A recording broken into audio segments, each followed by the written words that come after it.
অস্থিরতা চলছে জগন্নাথ বিশ্ববিদ্যালয়ে। আবাসন ব্যবস্থা নিশ্চিত না হওয়া পর্যন্ত জগন্নাথ বিশ্ববিদ্যালয়ের ৭০% শিক্ষার্থীর জন্য আবাসন বৃত্তি কার্যকর সহ ৩ দফা দাবিতে মার্চ টু যমুনা কর্মসূচিতে সাউন্ড গ্রেনেড, টিয়ার গ্যাস, জল কামান এবং লাঠিচার্জ করেছে পুলিশ।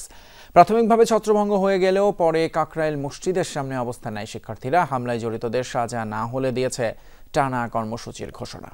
এখন যে কোনো ব্র্যান্ডের পুরাতন এসি বদলে নতুন ওয়ালটন এসিতে উপভোগ করুন 25% ছাড়। মিছিল নিয়ে হেয়ার রোডের প্রবেশমুখে আসতেই শিক্ষার্থীদের লক্ষ্য করে সাউন্ড গ্রেনেড, টিয়ার শেল ছোড়ে পুলিশ। প্রয়োগ করা হয় জল কামান। শিক্ষার্থীরা তখনও ছত্রভঙ্গ না হওয়ায় তাদের পিছু হটাতে লাঠিচার্জ করে আইন শৃঙ্খলা রক্ষাকারী বাহিনী।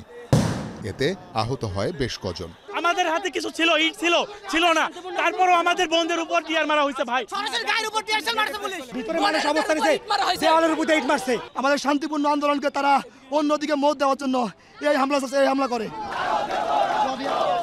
আন্তর্জাতিক মাতৃভাষা ইনস্টিটিউটের সামনে অবস্থানকালে পুলিশের সাথে বাকবিতণ্ডায় জড়ায় ছাত্রছাত্রীরা। পরে কাকরাইল মসজিদের সামনে এসে তারা অবস্থান নেয়। পূর্বে যেভাবে আমাদের উপর নির্যাতন করা হয়েছে এখনো ঠিক সেভাবেই নির্যাতন করা হচ্ছে, কোনো পার্থক্য নেই। অমানবিকভাবে লাঠিচার্জ করা শুরু করছে, যারে পাইছে টিচাররা ছিল টিচারদেরকেও লাঠিচার্জ করছে। কি অপরাধ করছে আমরা? আমাদের অধিকার চাইছে এটাই। হাসনাত ছাড়ে আসে নাই, রাতে যমুনায় থাকে নাই, তারা যমুনায় লং মার্চ করে নাই। উড়ে আসলে পারে ঠান্ডা পানি সবকিছু নিয়ে আপ্যায়ন করে, আর জগন্নাথ আসলেই তো সমস্যা। শিক্ষার্থীদের উপর এমন হামলার তীব্র নিন্দা জানান লং মার্চে অংশ নেয়া শিক্ষকরাও। বলেন, হামলার বিচার ও দাবি আদায় না হওয়া পর্যন্ত অবস্থান কর্মসূচি চলবে। সেই 3টা দাবির ব্যাপারে আমাদের সরকারের পক্ষ থেকে সুস্পষ্ট রূপে এখানে বক্তব্য আসতে হবে যে সেটা মেনে নেওয়া হয়েছে।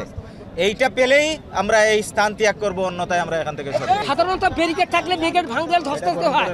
পুলিশের ঊর্ধ্বতন কর্মকর্তা সে কথা বলে আলোচনা করে, যেখানে শিক্ষকরা আছে তার সাথে একটা কথা বলো না, তারা অ্যাকশনে গেল। এইটা তো ফেসিবুতের সময় হয় নাই।